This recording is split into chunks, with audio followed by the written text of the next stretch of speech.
Viewers, कैसे हैं आप? उम्मीद करती हूँ कि आप सब खैरियत से होंगे। आज हम बनाने जा रहे हैं आलू गोश्त का सालन। तो यहाँ पे मैंने मटन ले लिया है 3 पाव, हड्डी वाला गोश्त लिया है हमने। तो यहाँ पे पैन में हमने सबसे पहले घी डालना है। एक बड़े साइज़ का प्याज शामिल कर देंगे बारीक बारीक काट कर। इसमें प्याज को हमने सॉफ्ट होने तक पका लेना है। 2 मिनट के अंदर प्याज जो है वो सॉफ्ट हो जाएगा। तो यहाँ पे देखिए प्याज जो है वो सॉफ्ट हो चुका है। अब हम इसमें गोश्त को शामिल कर देंगे। तो गोश्त को हमने 3 से 4 मिनट के लिए भून लेना है इसमें, जब तक कि इसका कलर चेंज नहीं हो जाता। तो यहाँ पर हम इसे पकाते रहेंगे। मीडियम फ्लेम पे हम इसे पका रहे हैं जी। तो यहाँ पे पकाते हुए हमें 3 मिनट हो चुके हैं। अब हम इसमें साबुत गरम मसाला शामिल कर देंगे, जिसमें ज़ीरा है, काली मिर्च है और बड़ी इलायची इसमें शामिल करेंगे। तो यहाँ पे अब हम इसे मिक्स करेंगे। 1 अदद हरी मिर्च इसमें हमने काट के शामिल कर देनी है। 1 से 1.5 मिनट के लिए इसकी भी भुनाई करेंगे। साथ साथ तमाम मसाले जो हैं इसमें हम ऐड करते जाएंगे। तो यहाँ पे हम अदरक लहसुन का पेस्ट शामिल कर देंगे 2 टेबलस्पून भर के।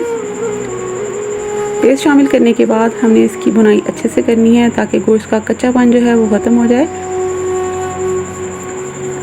बहुत ही प्यारी खुशबू इसकी आनी शुरू हो जाएगी। टमाटर शामिल कर देंगे हम 2 अदद मीडियम साइज़ के काट के। बहुत ही अच्छी खुशबू इसकी आना शुरू हो गई है। अब हम ड्राई मसाले इसमें ऐड कर देंगे। नमक हमने शामिल किया है 1 टीस्पून। सुरख मिर्च शामिल कर देंगे 1 टेबलस्पून। हल्दी शामिल करेंगे 1/2 टीस्पून।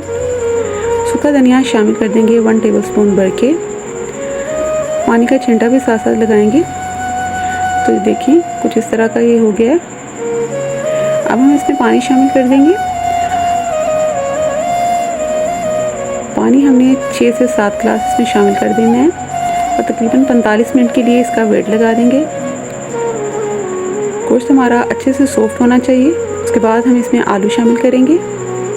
3 पाव के करीब गोश्त था और 1.5 पाव के करीब हम इसमें आलू को शामिल करेंगे। तो यहाँ पे हम प्रेशर का ढक्कन बंद करके 45 मिनट के लिए इसका वेट लगा देते हैं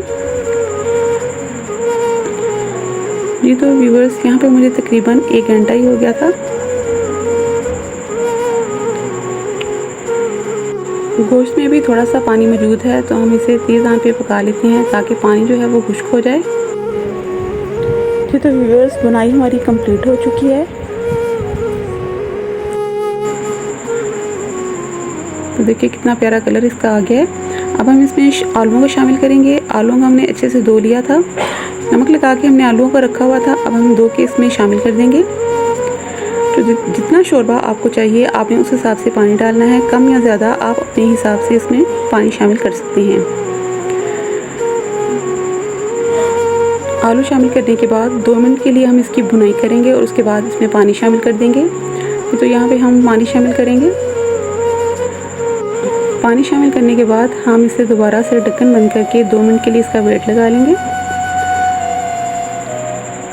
पानी हमने शामिल कर लिया है, तो प्रेशर का ढक्कन बंद कर देते हैं और 2 मिनट के बाद आपसे दोबारा मिलते हैं जी। तो व्यूअर्स, यहाँ पे देखें आलू जो हैं वो बहुत अच्छे से सॉफ्ट हो चुके हैं। सालन हमारा पक चुका है। पिसा गरम मसाला थोड़ा सा इसमें हम शामिल कर देंगे। गार्निश के लिए हम इसमें हरा धनिया शामिल कर देते हैं थोड़ा सा। हरी मिर्चें डाल दी हैं इसमें 2 अदद हमने साबुती। तो सालन जो है वो यहाँ पे रेडी हो चुका है। अब हम इसे डिश आउट कर लेते हैं और इसकी फाइनल लुक आपको दिखाते हैं। तो व्यूअर्स, आलू मटन का सालन जो है वो पक के तैयार हो चुका है। उम्मीद करती हूँ आपको मेरी आज की ये रेसिपी पसंद आई होगी। अगर पसंद आई है तो मेरे चैनल को सब्सक्राइब करें, वीडियो को लाइक करें, कमेंट करें, शेयर करें और मुझे दें इजाज़त। अल्लाह हाफिज़।